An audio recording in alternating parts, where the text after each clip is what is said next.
পরশুদিন আমার ছবিটা হাউসফুল থেকে 4-5টা সিট কম ছিল, সেইখানে লেখা আছে কামিং সুন, মানে ঈদের 3 দিন 4 দিন আমার ছবি চলতেছে, অথচ পোস্টারের উপর লেখা আছে কামিং সুন, মানে আসতেছে।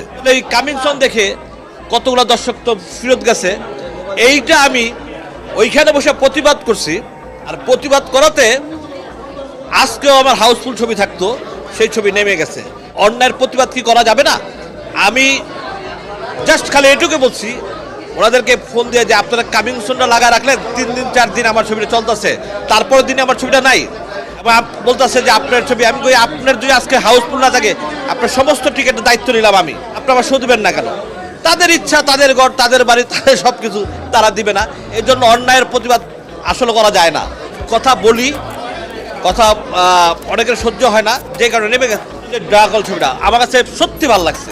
আমি আমি হাফ টাইমের পরে যে হিস্ট্রি বা একটা নতুন একটা গল্প নিয়ে কিন্তু ছবিটা আসছে, এটা নিঃসন্দেহে যে সত্য সেটা বলবোই। এই গল্পটা কিল করে দিল স্টার সিনেপ্লেক্স। এই যে এই যে ষড়যন্ত্র, হ্যাঁ, এই যে ঘিরিঙ্গি, এগুলো অ্যাকচুয়ালি কি এখন সত্যি কথা বললেও সমস্যা, সত্যি কথা বলাই যাবে না।